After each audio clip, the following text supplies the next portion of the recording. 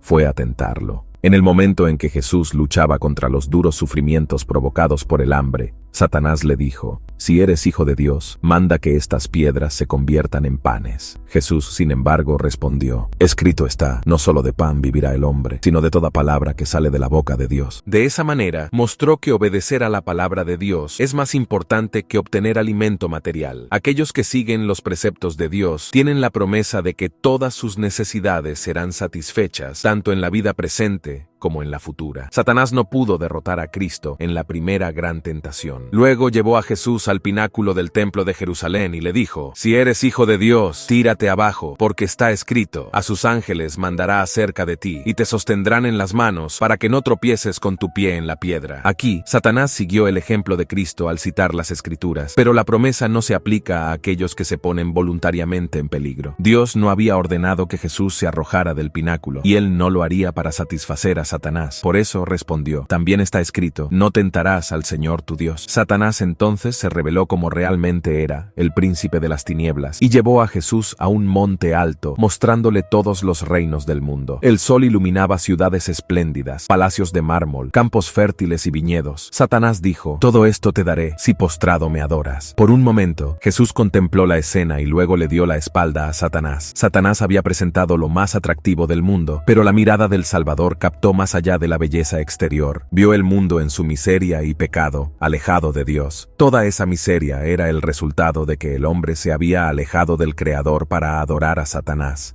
El corazón de Jesús deseaba ardientemente rescatar lo que se había perdido. Deseaba devolver al mundo más que la belleza del Edén. Deseaba colocar al hombre en una posición ventajosa con Dios. Por amor a los pecadores, resistía a la tentación. Debía ser un vencedor para que ellos pudieran vencer, para que pudieran ser iguales a los ángeles y dignos de ser reconocidos como hijos de Dios. A esta oferta, Jesús respondió: «Vete, Satanás, porque escrito está: al Señor tu Dios adorarás y a Él solo servirás». Del desierto, Cristo regresó al Jordán, donde Juan bautizaba en ese tiempo. Hombres fueron enviados por los líderes de Jerusalén para interrogarlo sobre la autoridad con la que enseñaba y bautizaba al pueblo. Le preguntaron si era el Mesías, Elías o aquel profeta, refiriéndose a Moisés. A todas estas preguntas, Juan respondía que no lo era. Se declara el profeta Isaías que en tiempos antiguos, cuando un rey viajaba de una región a otra en su país, los trabajadores eran enviados adelante de su comitiva para preparar los caminos. Debían cortar los árboles, quitar piedras y tapar agujeros, para que el camino estuviera llano para el rey. Así, cuando Jesús, el rey de la corte celestial, estaba por venir, Juan el Bautista fue enviado a preparar el camino, anunciándolo al pueblo y llamándolo al arrepentimiento de sus pecados. Mientras Juan respondía a los mensajeros de Jerusalén, vio a Jesús de pie en la orilla del río, con el rostro radiante. Señaló hacia él y dijo: «En medio de vosotros está aquel a quien no conocéis, el que viene después de mí, del cual no soy digno de desatar la correa de sus sandalias». El pueblo quedó muy conmovido. El Mesías estaba entre ellos. Miraban a su alrededor ansiosamente para encontrar a aquel de quien Juan hablaba. Pero Jesús se mezcló con la multitud y no pudieron verlo. Al día siguiente, Juan vio a Jesús de nuevo y señalándolo exclamó: «He aquí el Cordero de Dios, que quita el pecado del mundo». Entonces, Juan comentó sobre la señal que había visto cuando Jesús fue bautizado. «Vi al Espíritu descender del cielo como una paloma y posarse sobre él, porque yo de verdad vi y he testificado». Agregó que él es el Hijo de Dios. Con temor y admiración, los oyentes miraron a Jesús. Luego se preguntaron a sí mismos: ¿es este el Cristo? Se dieron cuenta de que Jesús no mostraba ninguna apariencia de riqueza o grandeza mundana. Sus ropas eran modestas y como las que usaba la gente pobre. En su rostro pálido y cansado había algo que conmovía los corazones. Su fisonomía mostraba dignidad y poder. Su mirada y cada rasgo del semblante hablaban de la compasión divina y de un amor inexpresable. Pero los mensajeros de Jerusalén no se sintieron atraídos por el Salvador. Juan no dijo lo que ellos deseaban oír. Esperaban al Mesías como un gran conquistador y vieron que esa no era la misión de Jesús. En su desilusión, se alejaron de él. Dos de los discípulos de Juan que estaban allí inmediatamente lo siguieron, escucharon sus enseñanzas y se convirtieron en sus discípulos. Uno era Andrés y el otro Juan. Andrés pronto trajo a su hermano, Simón, a quien Jesús llamó Pedro. Al día siguiente, camino a Galilea, Cristo llamó al otro discípulo, Felipe. Tan pronto como Felipe conoció al Salvador, trajo a su amigo. Así comenzó la gran obra de Cristo en la tierra. Llamó a los discípulos uno a uno, y el primero trajo a su hermano, el otro a su amigo. Esto es lo que cada seguidor de Cristo debe hacer. Tan pronto como haya conocido a Jesús, debe contar a otros el precioso amigo que encontró. Este es un trabajo que todos pueden hacer, ya sean jóvenes o ancianos. En Caná de Galilea, Cristo y sus discípulos asistieron a una fiesta, y allí su maravilloso poder se manifestó para la felicidad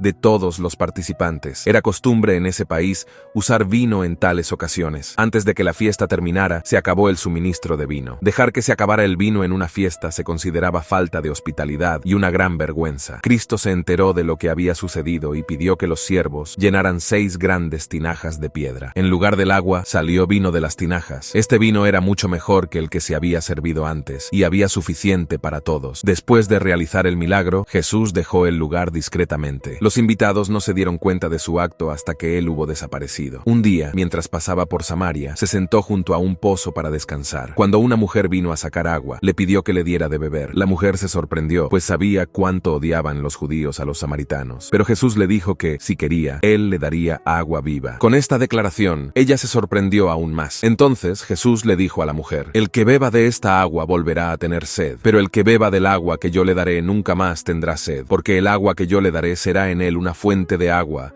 que se levante para la vida eterna». El agua viva simboliza el Espíritu Santo. Como el viajero sediento necesita agua para beber, necesitamos el Espíritu de Dios en nuestro corazón. Aquel que beba de esta agua nunca más tendrá sed. Durante su ministerio, Jesús visitó 2 veces su antiguo hogar en Nazaret. En su primera visita, fue a la sinagoga en un sábado y leyó la profecía de Isaías sobre la obra del Mesías. Él debía predicar las buenas nuevas a los pobres, consolar a los abatidos, dar vista a los ciegos y curar a los enfermos. Entonces, les dijo a las personas que todo esto se había cumplido ese día. Ese era el trabajo que él mismo estaba haciendo. Después de la declaración de Jesús, los que lo escucharon recordaron cómo él había vivido entre ellos como un carpintero. Con frecuencia lo veían en el taller con José. Aunque en toda su vida había practicado actos de bondad y misericordia, no creyeron que Jesús fuera el Mesías. Albergando pensamientos como esos, abrieron camino para que Satanás controlara sus mentes. Entonces, se enfurecieron contra el Salvador, clamaron en su contra y decidieron quitarle la vida. Lo empujaron hacia adelante, dispuestos a arrojarlo desde un precipicio, pero los santos ángeles estaban cerca para protegerlo. Pasando desapercibido entre la multitud, desapareció. En su próxima visita, visita a Nazaret, la gente ya no estaba dispuesta a recibirlo, y él se alejó de allí para no regresar más. Entre los judíos, la religión se había convertido en un simple cumplimiento de rituales. A medida que se alejaban del verdadero culto a Dios y perdían el poder de su palabra, habían intentado suplir el contenido espiritual con ceremonias y tradiciones inventadas por ellos. Solo la sangre de Cristo puede purificar el pecado, solo su poder puede liberar al hombre del pecado. Pero los judíos dependían de sus propias obras y ceremonias de su religión. Debido al celo con el que se dedicaban al desempeño de los actos exteriores, se consideraban justos y dignos de ocupar un lugar en el reino de Dios. Sus esperanzas se fijaban en las grandezas del mundo,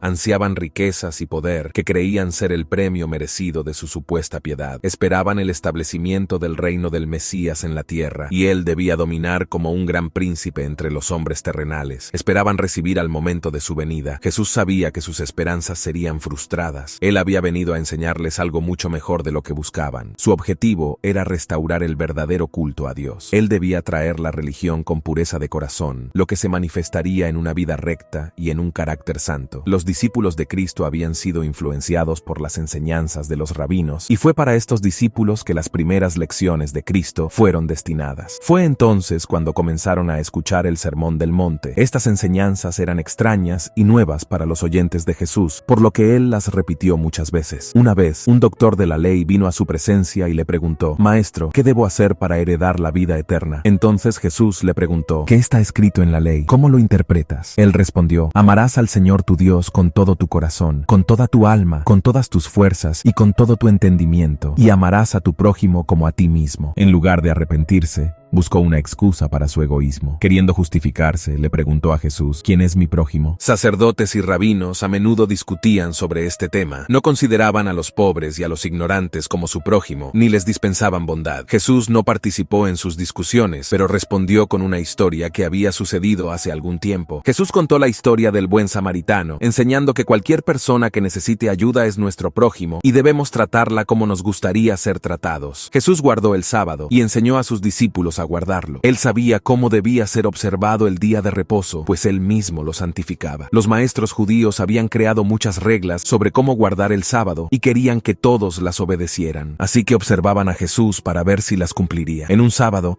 cuando Cristo y los discípulos volvían de la sinagoga, atravesaron un campo de cereales. Ya era tarde y tenían hambre.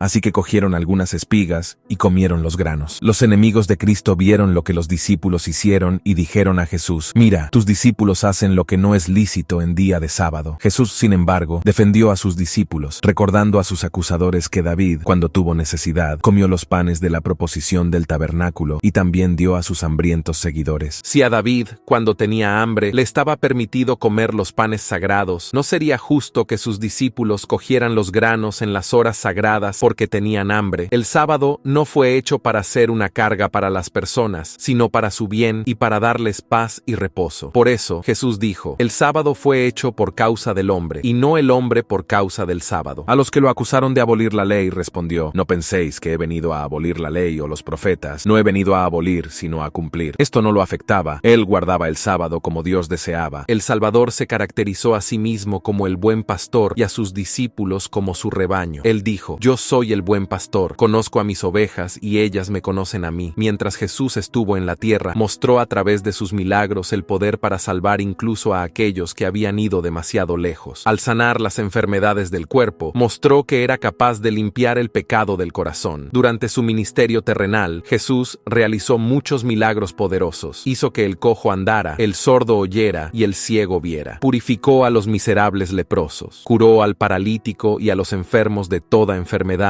con solo su palabra. Incluso los demonios eran expulsados de aquellos a quienes subyugaban. Los que presenciaban sus milagros se maravillaban diciendo: «¿Qué palabra es esta? Pues con autoridad y poder ordena a los espíritus inmundos y salen». El Salvador resucitó a los muertos, como al hijo de la viuda de Naín. Cuando el cortejo fúnebre llevaba el cuerpo para ser enterrado, Jesús fue al encuentro del joven, lo tomó de la mano y lo hizo levantarse, devolviendo así el hijo a su madre. Los presentes regresaron a casa gritando saltando de alegría y alabando a Dios. Jesús también resucitó a la hija de Jairo y a Lázaro, que había estado muerto y sepultado por 4 días. Durante su ministerio terrenal, Jesús llevó a cabo una obra maravillosa. Él mismo definió esta obra en respuesta a Juan el Bautista, quien estaba en la cárcel y se sentía atribulado y desanimado por dudar de que Jesús fuera realmente el Mesías. Juan envió a algunos de sus discípulos a Jesús con la pregunta: ¿eres tú el que había de venir o esperamos a otro? Cuando los mensajeros encontraron a Jesús, vieron a muchos enfermos siendo curados. Jesús les instruyó a contar a Juan lo que estaban viendo y oyendo. Los ciegos ven, los cojos andan, los leprosos son limpiados, los sordos oyen, los muertos son resucitados y a los pobres se les predica el evangelio. Durante 3 años y medio, Jesús recorrió haciendo el bien. Llegó entonces el momento de concluir su ministerio. En compañía de sus discípulos, debía subir a Jerusalén para ser traicionado, condenado y muerto, cumpliendo así sus propias palabras: el buen pastor da su vida por las ovejas. A medida que Jesús se acercaba a Jerusalén para participar en las festividades de la Pascua, una gran multitud que también se dirigía a este importante evento lo rodeaba. 2 discípulos trajeron un pollino para que pudiera entrar montado en él. La multitud aclamaba al Rey y al Mesías, y más de 500 años antes, el profeta había descrito esta escena diciendo: «Alégrate mucho, hija de Sión, da voces de júbilo, hija de Jerusalén. He aquí tu Rey vendrá a ti, justo y salvador, humilde, y cabalgando sobre un asno». La multitud se sentía feliz y entusiasmada, arrojando sus túnicas como tapete por el camino y recogiendo ramas de olivo y palmera para adornar el paso, como si estuvieran preparando la entrada triunfal de aquel que tomaría posesión del trono de David en Jerusalén. Sin embargo, el Salvador nunca permitiría que le rindieran homenajes reales, pero en esa ocasión deseaba manifestarse al mundo de manera especial como su Redentor. El Hijo de Dios estaba a punto de convertirse en un sacrificio por los pecados de la humanidad, y su iglesia en todos los tiempos debería hacer del tema de su muerte un asunto de profundo estudio y reflexión. Era necesario que la atención de todos se dirigiera hacia él, y después de una escena como esa, su crucifixión y muerte nunca podrían ser ocultadas al mundo. En la multitud que rodeaba al Salvador había evidencias de su poder para realizar milagros. Los ciegos a quienes había devuelto la vista abrían paso, los mudos a quienes había hecho hablar exclamaban los más altos cánticos de alabanza,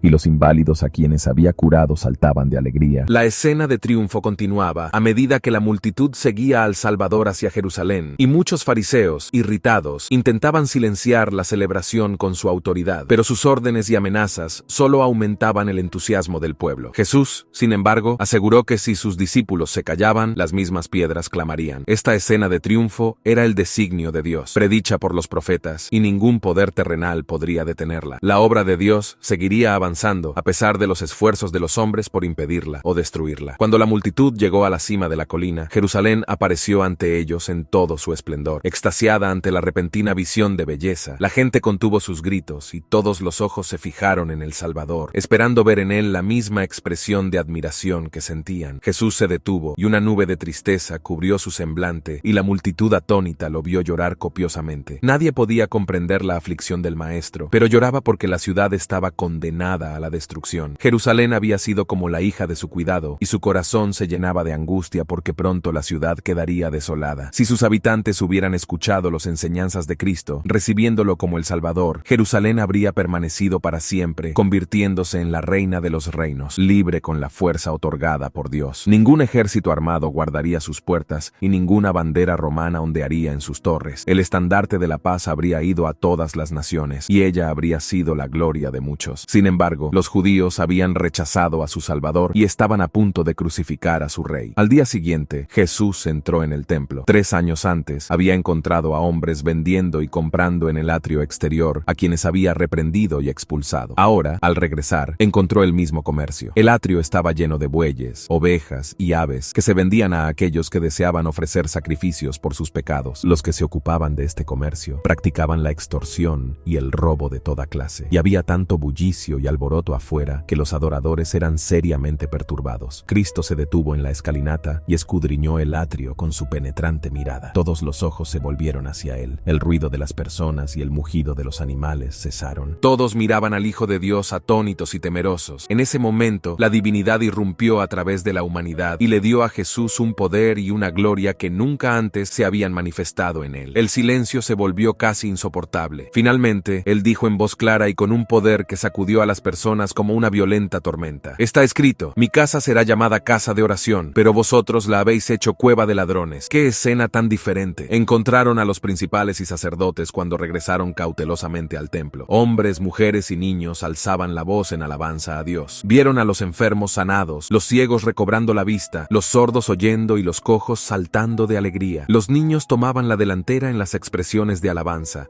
repitiendo los cantos del día anterior y agitando las ramas de palma en honor a Jesús. El templo resonaba con las fuertes exclamaciones: «Hosana al Hijo de David, bendito el que viene en nombre del Señor». Los líderes intentaban silenciar los gritos de alegría de los niños, pero ellos no podían callarse, pues todos estaban poseídos de una felicidad incontenible por las maravillosas obras que Jesús había realizado entre ellos. Entonces se dirigieron a Jesús con la esperanza de que ordenara silencio. «¿Oyes lo que estos están diciendo?». Jesús les respondió: «Sí, ¿nunca leísteis: de la boca de los niños y de los que maman perfeccionaste la alabanza?» Los hijos de Israel celebraron la primera Pascua cuando fueron liberados de la esclavitud en Egipto. Ha llegado el momento en que Jesús debía celebrar la festividad con sus discípulos, y les pidió a Pedro y a Juan que encontraran un lugar y prepararan la cena de Pascua. Cientos de personas venían a Jerusalén para la celebración, y los habitantes de la ciudad estaban dispuestos a ceder un lugar en sus casas para que los visitantes pudieran celebrar. Jesús les había dicho a Pedro y a Juan que al salir por las calles encontrarían a un hombre con un cántaro de agua. Deberían seguirlo hasta la casa en la que entrara y decir al dueño de la casa: «El maestro dice: ¿dónde está el aposento donde he de comer la Pascua con mis discípulos?». Ese hombre les mostraría entonces una habitación espaciosa en el piso superior, provista con todo lo necesario, y allí deberían preparar la cena pascual. Todo ocurrió según lo dicho por Jesús. A la hora de la cena, los discípulos estaban a solas con Jesús. En otras ocasiones en que la fiesta se celebró en compañía del Maestro, siempre fue una ocasión de gran alegría, pero esta vez Jesús estaba con el espíritu atribulado. Finalmente, les dijo con la voz entrecortada por la tristeza: «He deseado ansiosamente comer esta Pascua con vosotros antes de mi sufrimiento». Tomando un cáliz de vino no fermentado de la mesa, dijo: «Tomadlo y repartidlo entre vosotros, porque os digo que no beberé más del fruto de la vid hasta que venga el reino de Dios». En la última celebración de la Pascua con sus discípulos, Jesús sabía que esa sería la última antes de su muerte. Él entendía que el simbolismo del sacrificio del Cordero en la Pascua enseñaba que algún día él mismo, el Cordero de Dios, moriría por los pecados del mundo, eliminando la necesidad de más sacrificios animales. Mientras participaba en la festividad, Jesús tenía en mente las escenas de su inminente crucifixión. Él estaba consciente del dolor y el sufrimiento que tendría que enfrentar, así como de la ingratitud y crueldad que recibiría de aquellos a quienes vino a salvar. Sin embargo, su mayor preocupación no era consigo mismo, sino con sus discípulos, que serían dejados para enfrentar el mundo solos después de su partida. Jesús quería compartir muchas cosas importantes con sus discípulos en esa última reunión antes de su muerte, pero ellos no estaban preparados para escuchar. Todavía había conflictos entre ellos, y mantenían la expectativa de que Jesús sería proclamado rey, cada uno ocupando una posición destacada en su reino. Esto causaba hostilidad y competencia entre ellos. Además, estaba la cuestión del servicio de lavar los pies de los invitados, que tradicionalmente era realizado por un siervo. Como no había ningún siervo presente, los discípulos tendrían que hacer el trabajo. Sin embargo, ellos rechazaban humillarse hasta el punto de realizar esa tarea entre ellos, demostrando una falta de disposición para servirse mutuamente con humildad y amor. En silencio, Jesús esperó para ver qué harían ellos. Entonces, él mismo se levantó, se ciñó con una toalla, llenó una palangana de agua y comenzó a lavar los pies de los discípulos. Aunque herido por la discordia entre ellos, no los reprendió con dureza, sino que demostró su amor sirviéndoles como un humilde siervo. Después de lavar los pies de todos, Jesús explicó el significado del gesto, enfatizando que, al igual que él los había servido, ellos también debían servirse mutuamente. Enseñó que el verdadero servicio es servir con humildad y amor, poniendo las necesidades de los demás por encima de las propias. Este episodio fue una lección profunda para los discípulos, mostrándoles que la verdadera grandeza está en servir. Jesús vino al mundo para servir y salvar a los necesitados y pecadores, y desea que sus seguidores sigan su ejemplo. Los discípulos, avergonzados de su rivalidad y egoísmo, sintieron el amor de Jesús y se dispusieron a aprender de él. Estaban ahora listos para escuchar sus enseñanzas y seguir su ejemplo de humildad y servicio. Durante la cena, Jesús compartió el pan y el vino con los discípulos, simbolizando su cuerpo sacrificado y su sangre derramada por ellos. Instruyó que al comer el pan y beber el vino, estarían recordando su sacrificio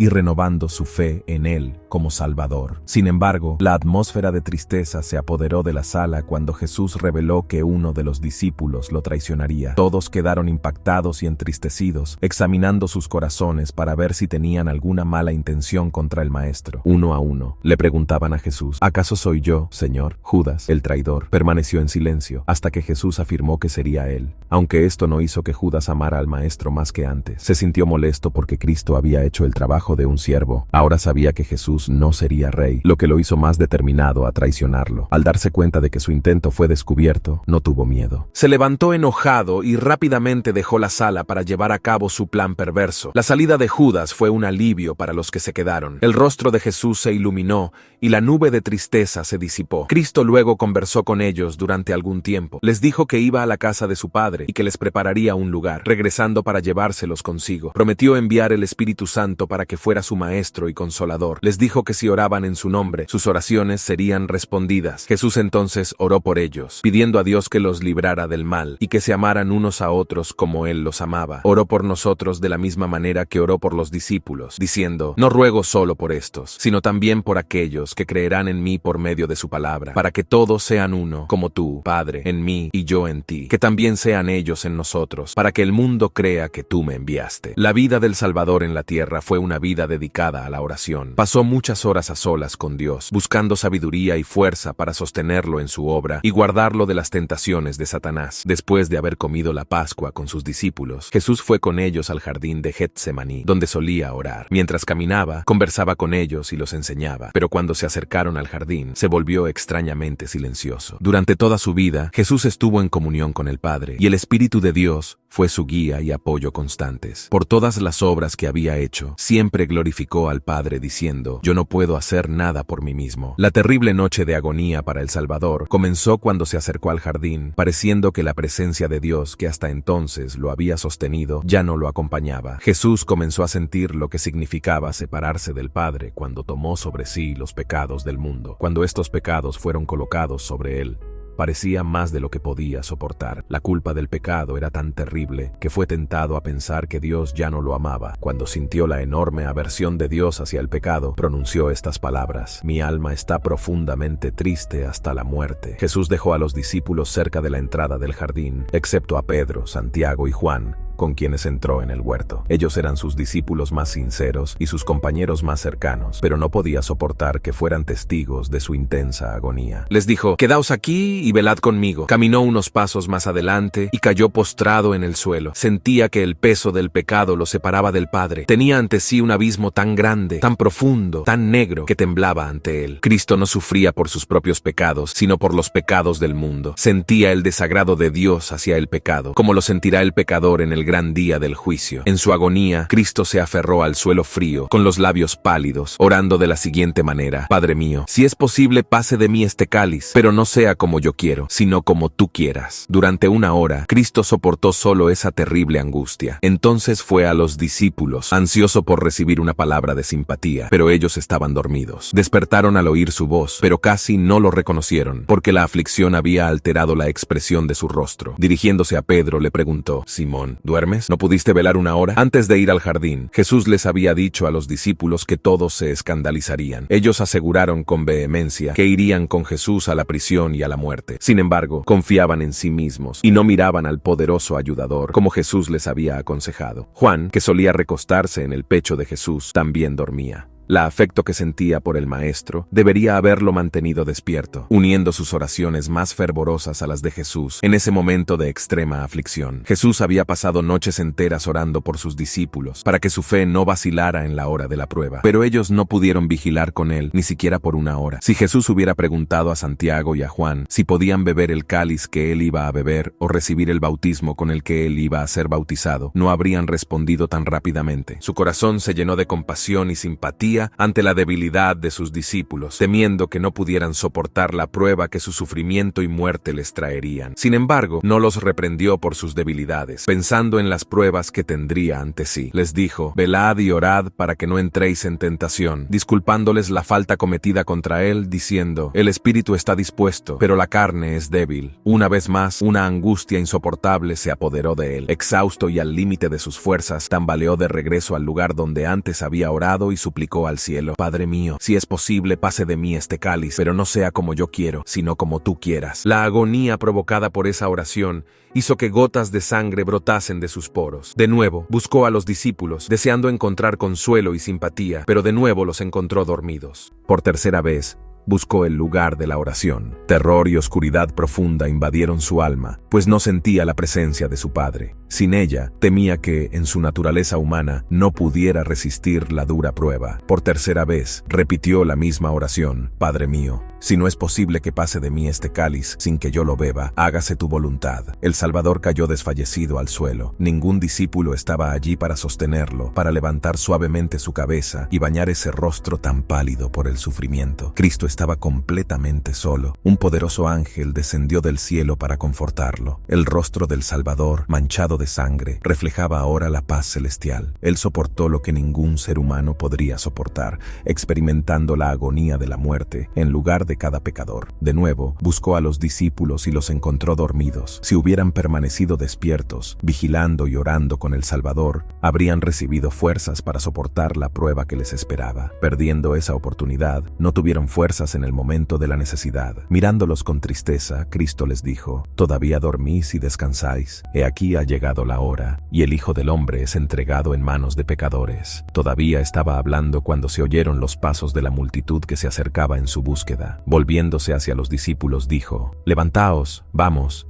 he aquí, se acerca el que me entrega. Ningún rastro de sus recientes sufrimientos podía notarse cuando el Salvador se adelantó para encontrar a su traidor. Colocándose delante de los discípulos, preguntó a la turba: ¿a quién buscáis? Le respondieron: a Jesús el Nazareno. Entonces Jesús les dijo: soy yo, el Salvador. Les preguntó una vez más: ¿a quién buscáis? Le respondieron: a Jesús el Nazareno. Entonces Jesús les dijo: ya os he dicho que soy yo. Si pues a mí me buscáis, dejad ir a estos en esta hora de prueba. Los pensamientos de Cristo se volvieron hacia sus amados discípulos. No quería que sufrieran, aunque tuviera que enfrentar la prisión y la muerte. Judas, el traidor, no olvidó la parte que tenía que desempeñar. Se acercó y lo besó. Jesús le dijo con voz temblorosa: amigo, ¿a qué vienes? Y añadió: Judas, con un beso traicionas al Hijo del Hombre. Estas amables palabras deberían conmover el corazón de Judas, pero parece que todo sentimiento de ternura y dignidad lo habían abandonado. Ahora estaba bajo el dominio de Satanás, colocándose con arrogancia al lado de Jesús y no avergonzándose de entregarlo a la multitud. Cristo no rechazó el beso del traidor, dándonos así ejemplo de tolerancia, amor y simpatía. Si somos sus discípulos, debemos tratar a nuestros enemigos como Él trató a Judas. Luego, arrestaron y ataron sus manos, que siempre se ocuparon en hacer el bien. Los discípulos no creían que Jesús consentiría en ser arrestado. Estaban seguros de que el poder que había derribado a la multitud en la tierra era suficiente para liberar al Maestro y a sus compañeros. Se sintieron desilusionados e indignados. Cuando vieron que las manos de su amado Maestro estaban siendo atadas, Pedro, furioso, sacó la espada y blandiéndola, cortó la oreja del siervo del sacerdote. Jesús, viendo lo que Pedro había hecho, soltó las manos firmemente por los soldados romanos y dijo: dejad, basta. Luego tocó la oreja herida, que sanó en el mismo instante, y dijo a Pedro: envaina tu espada, porque todos los que toman la espada, a espada perecerán. ¿Acaso piensas que no puedo ahora orar a mi Padre, y Él me daría más de 12 legiones de ángeles? ¿Cómo entonces se cumplirían las Escrituras, según las cuales así debe suceder? No beberé, por ventura, el cáliz que el Padre me ha dado. Volviéndose luego a los sacerdotes y capitanes del templo que estaban en la multitud, les dijo: ¿salisteis con espadas y palos para prenderme como a un ladrón? Todos los días estaba con vosotros en el templo enseñando, y no me prendisteis. Pero esto es para que se cumplan las Escrituras. Cuando los discípulos vieron que el Salvador no hacía ningún esfuerzo por librarse de sus enemigos, comprendieron su rendición a esa multitud, y aterrorizados lo abandonaron y huyeron. Cristo había predicho la escena del abandono cuando dijo: he aquí, la hora viene, y ha llegado ya, en que seréis dispersados cada uno por su lado, y me dejaréis solo. Pero no estoy solo, porque el Padre está conmigo. Jesús fue llevado del jardín de Getsemaní, rodeado por la multitud que lo increpaba, moviéndose con dificultad, pues sus manos estaban fuertemente atadas y los soldados lo custodiaban de cerca. En primer lugar, fue llevado a la casa de Anás, el antiguo sumo sacerdote, cuyo cargo había sido ocupado por su yerno Caifás, el impío. Anás quería ser el primero en ver a Jesús preso y obtener de él pruebas que lo llevarían a la condena. Con esa intención, interrogó al Salvador respecto a sus discípulos y enseñanzas. Cristo respondió: «He hablado abiertamente al mundo, enseñé tanto en las sinagogas como en el templo, donde todos los judíos se reúnen, y nada he dicho en secreto». Luego, volviéndose hacia quien lo interrogaba, dijo: «¿Por qué me interrogas? Pregunta a los que me han oído». Los propios sacerdotes habían enviado espías para observar a Cristo y relatar cada palabra que decía. A través de ellos, sabían todo lo que Cristo enseñaba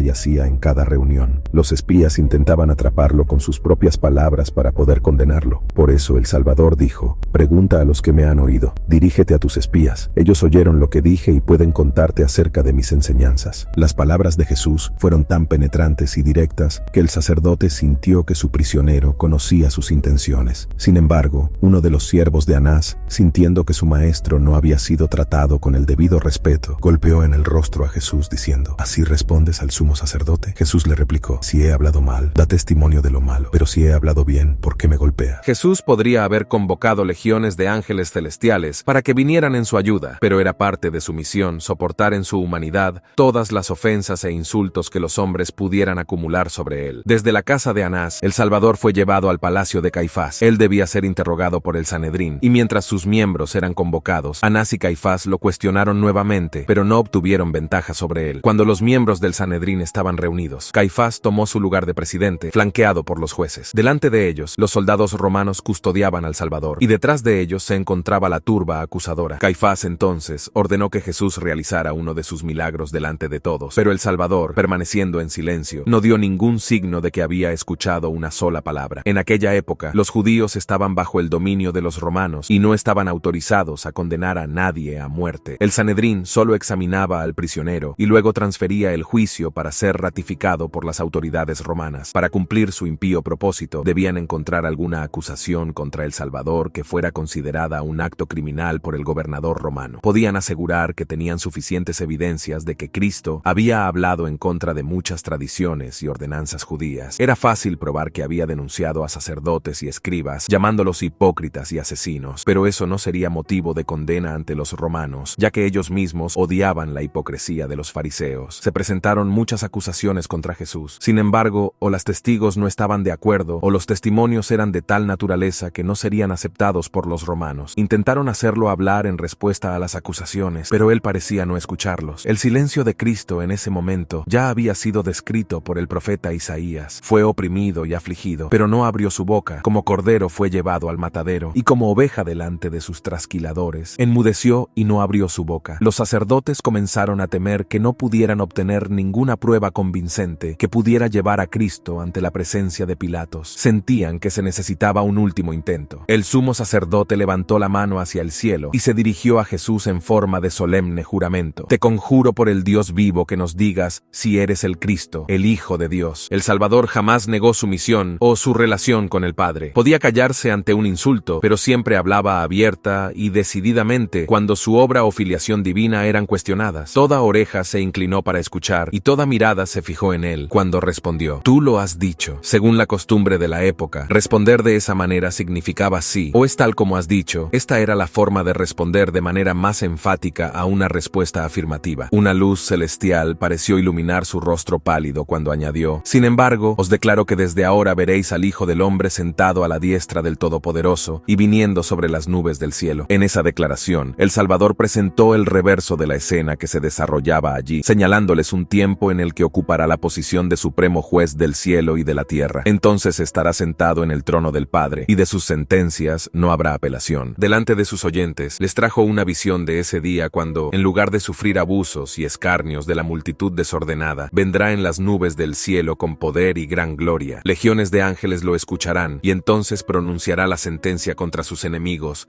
estando entre ellos la misma multitud que lo acusaba. Al declararse Jesús Hijo de Dios y Juez del mundo, el sacerdote rasgó sus vestiduras, mostrándose horrorizado. Levantó las manos hacia el cielo y dijo: «¡Ha blasfemado! ¿Qué necesidad tenemos aún de testigos? ¿Habéis oído ahora la blasfemia? ¿Qué os parece?». Ellos respondieron: «Es reo de muerte». Según las leyes judías, a un prisionero no se le podía juzgar de noche, por lo que, aunque ya condenado, debería haber otro juicio durante el día. Jesús fue llevado luego a la sala de la guardia, donde sufrió el escarnio y abuso de los soldados y la multitud. Al amanecer, Jesús fue conducido nuevamente ante los jueces, donde se pronunció la condena definitiva. Una furia satánica se apoderó de los líderes y del pueblo. La multitud rugía como fieras salvajes, arremetiendo entonces contra Cristo, gritando que era culpable y que lo mataran. Si los soldados romanos no hubieran estado presentes, lo habrían despedazado. Sin embargo, la autoridad romana se interpuso y con la fuerza de las armas reprimió la violencia del pueblo. Sacerdotes y príncipes se mezclaron con la multitud y cubrieron al Salvador de insultos, vistiéndolo con un manto raído y golpeándolo en el rostro, diciendo: «Profetízanos, Cristo, ¿quién te golpeó?». Y después de desnudarlo, le escupieron en la cara. Los ángeles de Dios registraron fielmente cada insulto, mirada, palabra y acto contra su amado líder. Un día, aquellos hombres viles que se burlaron y golpearon el rostro pálido y sereno de Cristo, contemplarán ese mismo rostro más brillante que el sol. Después de haber sido condenado por los jueces del Sanedrín, Cristo fue llevado ante Pilatos, gobernador romano, para que se confirmara y ejecutara la sentencia. Los sacerdotes judíos no podían entrar en la sala de juicio de Pilatos, de acuerdo con las leyes ceremoniales, ya que tal acto los hacía impuros y los excluía de participar en la fiesta de la Pascua. En su ceguera, no veían que Cristo era el verdadero Cordero de la Pascua,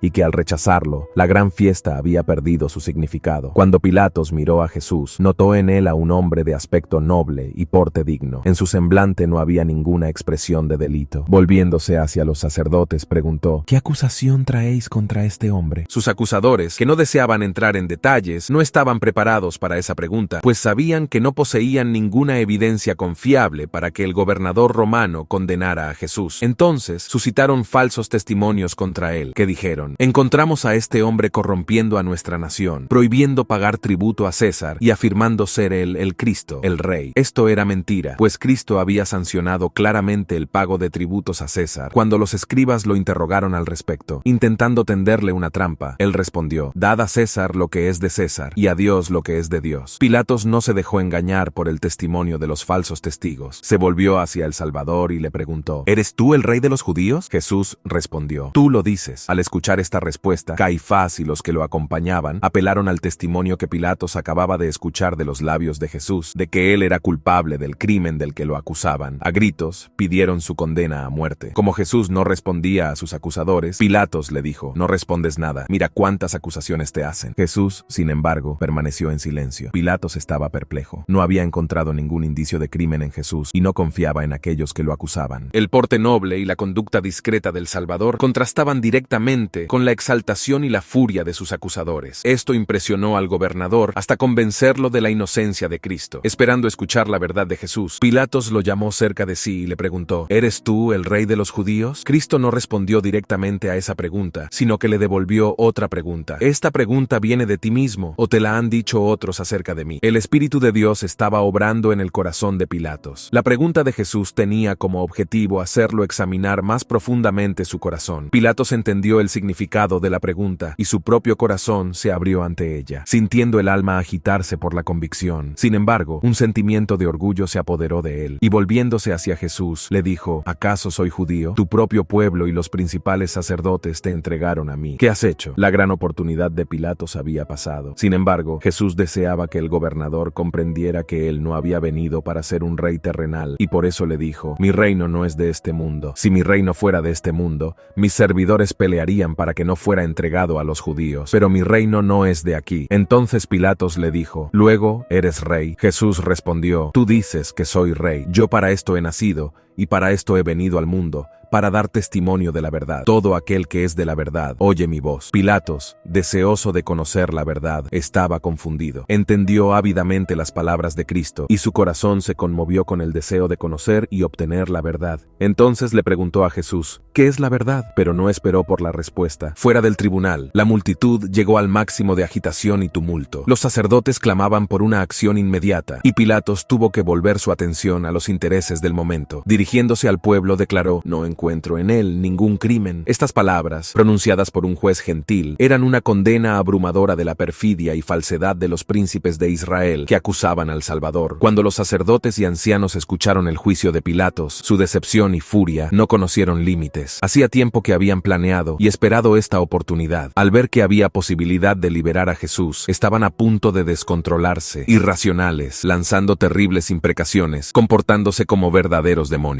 Amenazaron a Pilatos con censura por parte del gobierno romano, acusándolo de negarse a condenar a alguien que afirmaban haberse sublevado contra César. Comenzaron a clamar: él alborota al pueblo, enseñando por toda Judea, desde Galilea, donde comenzó, hasta aquí. Pilatos no había considerado condenar a Jesús, pues estaba seguro de su inocencia, pero al escuchar que Cristo era de Galilea, decidió enviarlo a Herodes, el gobernador de la provincia, que en ese momento estaba en Jerusalén. Pilatos pensó en transferir la responsabilidad de sus manos a las de Herodes mediante esta maniobra. Jesús estaba exhausto por el hambre, la falta de sueño y el cruel trato recibido. Aún así, Pilatos lo devolvió a los soldados y fue arrastrado entre insultos y burlas de la implacable plebe. Herodes nunca había conocido a Jesús, pero desde hacía mucho deseaba verlo y presenciar sus maravillosos milagros. Cuando el Salvador fue llevado ante él, la multitud se agitó, empujándose y gritando cosas diferentes, creando un tumulto confuso. Herodes ordenó silencio, pues deseaba interrogar al prisionero. Conmovido y curioso, miró el rostro pálido de Jesús y vio en él rasgos de profunda sabiduría y pureza. Estaba convencido, al igual que Pilatos, de que solo la maldad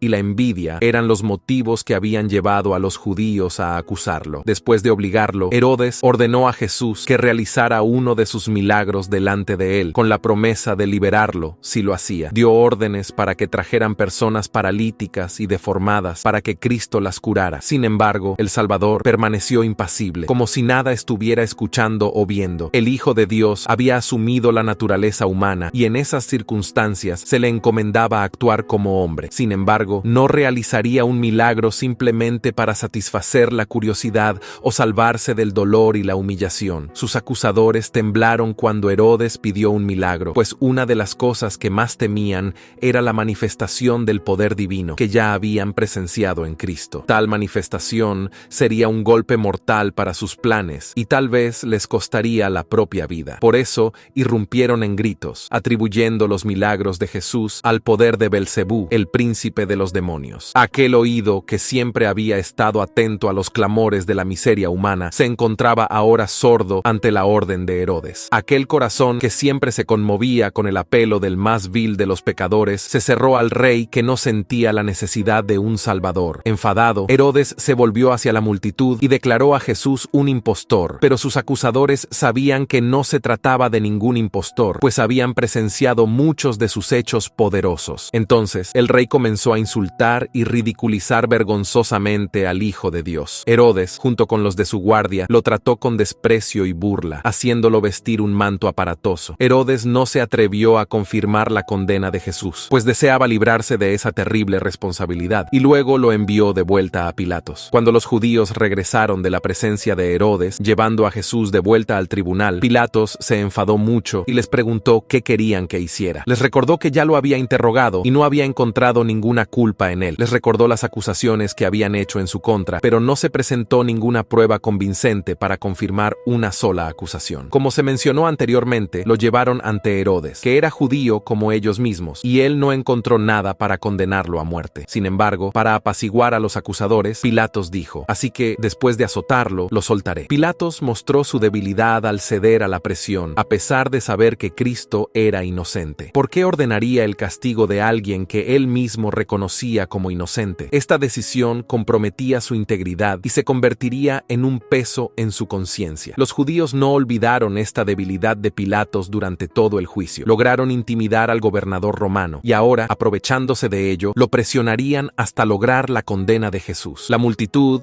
en frenesí, exigía cada vez más la vida del prisionero. Mientras Pilatos vacilaba sobre qué hacer, recibió una carta de su esposa que le decía que no se involucrara con ese hombre justo, pues ella había sufrido mucho en sueños por causa de él. Al leer la carta, Pilatos palideció, pero la multitud percibió su hesitación y redobló la insistencia. Era costumbre durante la Pascua soltar a un prisionero elegido por el pueblo. Los soldados romanos habían capturado recientemente a un criminal notorio llamado llamado Barrabás, un ladrón y asesino. Pilatos, entonces, se volvió hacia la multitud y les preguntó con seriedad: ¿A quién queréis que os suelte? ¿A Barrabás o a Jesús, llamado Cristo? Toda la multitud, sin embargo, clamaba: ¡Fuera con este! ¡Suéltanos a Barrabás! Pilatos se quedó atónito y desilusionado con la respuesta de la multitud. Entregó el juicio al pueblo, sintiendo que había perdido el control de la situación. A partir de ese momento, se convirtió en un títere en manos del pueblo que lo llevaba a donde quería. Pilatos entonces preguntó: ¿Qué haré entonces de Jesús, llamado Cristo? La multitud respondió al unísono: que sea crucificado. Pilatos, confundido y perturbado, preguntó una vez más: ¿qué mal hizo él? Pero el clamor de la multitud solo aumentaba: que sea crucificado. Pilatos hizo un último esfuerzo por despertar simpatía por el prisionero. Mandó que azotaran a Jesús en presencia de sus acusadores. Los soldados, burlones, tejieron una corona de espinas y la colocaron en su cabeza, vistiéndolo con un manto de púrpura. Se acercaban a él diciendo: «Salve, rey de los judíos», mientras le daban bofetadas y escupían sobre él. Una mano perversa arrancó la vara que habían puesto en sus manos y la usó para golpear la corona en su frente, haciendo que los espinos penetraran en sus sienes y la sangre brotara por su rostro y barba. Satanás lideraba a los crueles soldados en sus abusos contra Jesús, buscando alguna forma de venganza o intentando hacerlo realizar un milagro para salvarse a sí mismo y frustrar así el plan de salvación. Cualquier mancha en su vida humana o cualquier falla en soportar la terrible prueba significaría una ofrenda imperfecta y el fracaso de la redención del hombre. Aquel que podía comandar las huestes celestiales y llamar a legiones de ángeles, siendo que uno solo sería suficiente para someter a la cruel turba que podría haber derribado a sus atormentadores con solo un rayo de su divina majestad, se sometió a todas las afrentas y ultrajes con una compostura digna y humilde, similar a la de Satanás. La mansedumbre y paciencia de Jesús lo exaltaban por encima de la humanidad y probaban que era el Hijo de Dios. Pilatos se conmovió profundamente con la paciencia y resignación del Salvador. Pidió que introdujeran a Barrabás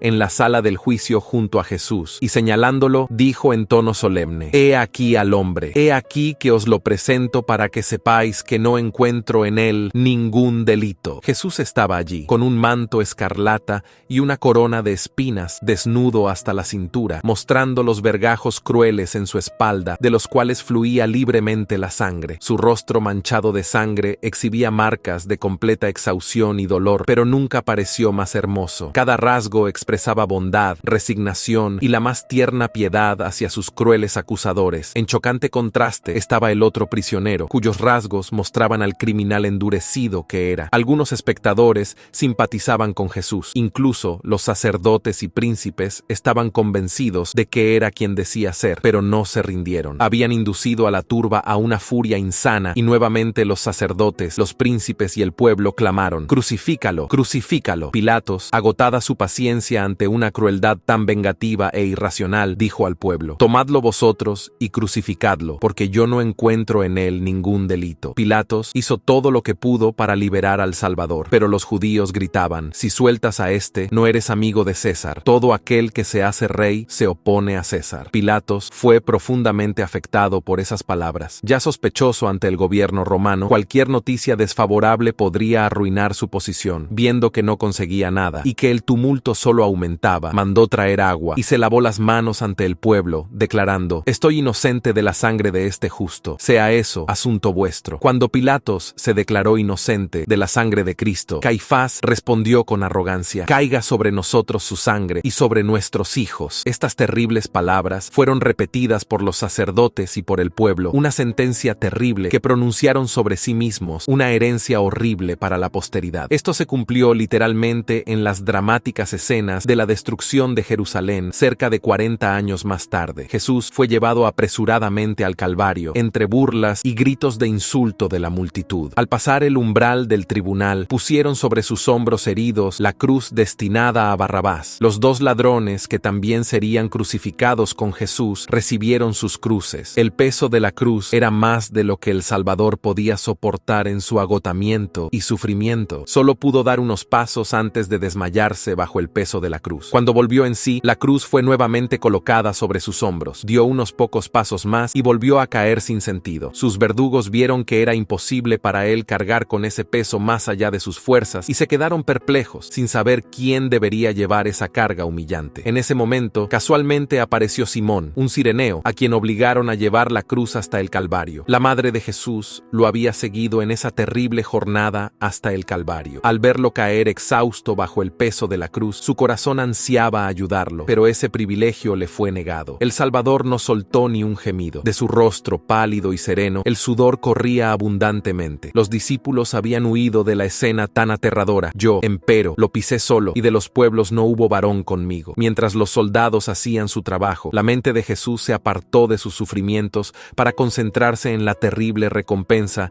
que aguardaba a sus perseguidores. Después de ser clavado en la cruz, Jesús mostró compasión por la ignorancia de aquellos que lo crucificaban, orando: Padre, perdónalos, porque no saben lo que hacen. Con esta oración, Cristo conquistó el derecho de convertirse en el intercesor entre los hombres y Dios. Esta intercesión abarcaba a todo el mundo, incluyendo a cada pecador desde el principio hasta la consumación de los siglos. Poco después de ser clavado en la cruz, hombres fuertes levantaron el madero y lo clavaron violentamente en el suelo, causando un intenso sufrimiento al Hijo de Dios. Pilatos entonces mandó escribir un letrero en latín, griego y hebreo para ser fijado en la cruz, donde estaba escrito: Jesús Nazareno, el Rey de los judíos. Los soldados dividieron entre ellos las vestiduras de Jesús, pero como su túnica era sin costura, decidieron echar suertes para ver quién se la quedaría. Este incidente fue profetizado en las Escrituras: perros me rodean, una banda de malhechores me rodea, traspasaron mis manos y mis pies, se reparten entre sí mis vestiduras y sobre mi túnica echan suertes. Mientras Jesús agonizaba en la cruz, una escena terrible se desarrollaba. Sacerdotes, príncipes del pueblo, escribas y la multitud se burlaban e insultaban al Hijo de Dios, diciendo: si eres el Rey de los judíos, sálvate a ti mismo, salvó a otros, asimismo no puede salvarse. Eres Rey de Israel, desciende de la cruz y creeremos en ti. Confió en Dios, pues venga a librarlo ahora, si en verdad lo quiere, porque dijo: soy Hijo de Dios. Al entregar su preciosa vida, Cristo no tuvo la alegría del triunfo para animarlo. Su corazón estaba oprimido por la angustia y herido por la tristeza, no por miedo a la muerte, sino por el peso abrumador del pecado del mundo que lo separaba del amor de su Padre. Esto fue lo que quebrantó el corazón del Salvador a tal punto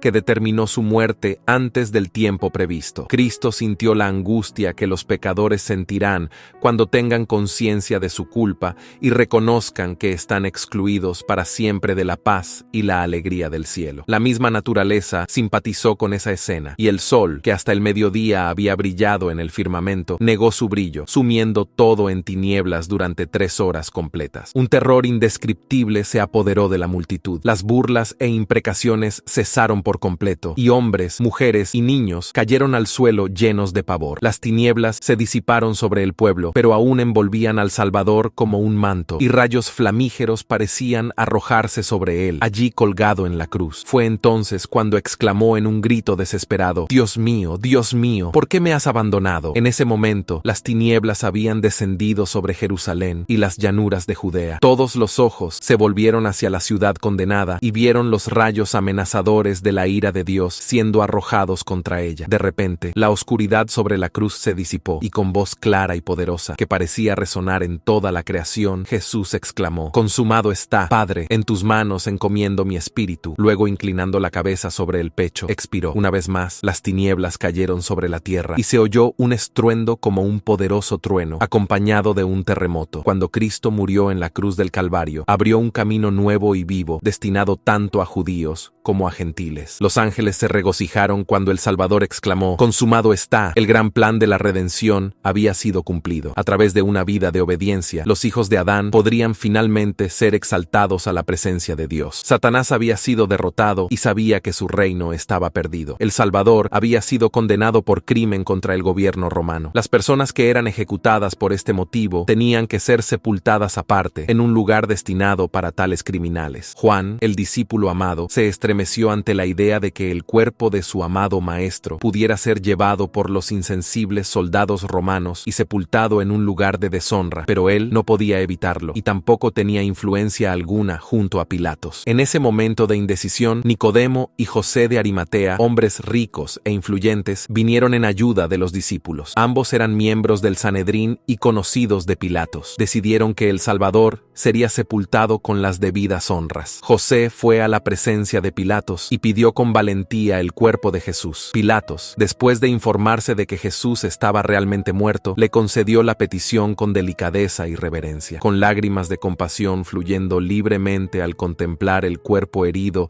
y desgarrado del maestro, José tenía un sepulcro nuevo tallado en la roca. Lo había construido para su propio uso, pero ahora lo destinaba a Jesús. El cuerpo, con las especias traídas por Nicodemo, fue cuidadosamente envuelto en un lienzo de lino, y el Redentor fue llevado a la sepultura. La entrada del sepulcro estaba bloqueada por una gran piedra, y se empleó la máxima seguridad y cuidado para guardarlo. El sello del Imperio Romano se colocó de tal manera que la piedra no podía ser removida sin romperlo. Una escolta de soldados romanos montaba guardia alrededor, manteniendo estricta vigilancia para evitar que el cuerpo fuera molestado. Algunos guardias rondaban constantemente, mientras que otros descansaban en el suelo. Sin embargo, había otra guardia cerca del sepulcro. Poderosos ángeles enviados del cielo estaban allí. Solo uno de estos ángeles tenía fuerza suficiente para destruir todo el ejército romano. Lucas, en su relato sobre el sepultamiento del Salvador, habla de algunas mujeres que lo acompañaron en su crucifixión, diciendo: entonces se retiraron para preparar aromas y bálsamos, y en el sábado descansaron, según el mandamiento. El Salvador fue enterrado en un viernes, el sexto día de la semana. Las mujeres prepararon los ungüentos y las especias para embalsamar a su Señor y las dejaron de lado hasta que el sábado hubiera pasado. Ni siquiera quisieron hacer el trabajo de embalsamar el cuerpo de Jesús en el sábado. El sábado pasado, María Magdalena, María Madre de Santiago y Salomé compraron aromas para ir a embalsamarlo. Y muy temprano, en el primer día de la semana, al despuntar el sol, fueron al sepulcro. Cuando se acercaron al jardín, se sorprendieron al ver que la piedra había sido removida y ningún soldado estaba allí. María Magdalena fue la primera en llegar al sepulcro, y al ver que la piedra había sido removida, corrió a contarles a los discípulos. Mientras se acercaba, vio una luz brillando en el sepulcro, y al mirar dentro, se dio cuenta de que estaba vacío. Decidió quedarse un poco más allí. De repente, vio a un joven vestido con ropas resplandecientes sentado cerca del sepulcro. Era el ángel que había removido la piedra. Asustada, intentó huir, pero el ángel le dijo: no tengan miedo, pues sé que ustedes buscan a Jesús, que fue crucificado. Él no está aquí, ha resucitado como había dicho. Vengan a ver dónde yacía, vayan pronto y digan a sus discípulos que Él ha resucitado de entre los muertos y que va delante de ustedes a Galilea. Allí lo verán. Esto es lo que tenía que decirles. Cuando las mujeres miraron de nuevo hacia el sepulcro, vieron a otro ángel resplandeciente, quien les dijo: ¿por qué buscan entre los muertos al que vive? No está aquí, ha resucitado. Recuerden lo que les dijo cuando aún estaba con ustedes en Galilea: es necesario que el Hijo del Hombre sea entregado en manos de pecadores, sea crucificado y resucite al tercer día. María Magdalena no estaba presente durante esa escena, pero ahora regresaba en compañía de Pedro y Juan. Mientras regresaban a Jerusalén, ella no podía soportar la idea de salir de allí sin saber qué había pasado con el cuerpo de su Señor. Mientras lloraba, escuchó una voz que le preguntaba: mujer, ¿por qué lloras? ¿A quién buscas? Sus ojos llenos de lágrimas le impidieron reconocer a quien le hablaba, y pensó que era el jardinero. Suplicante le dijo: Señor, si tú lo has llevado, dime dónde lo has puesto, y yo lo llevaré. Después de secar sus lágrimas,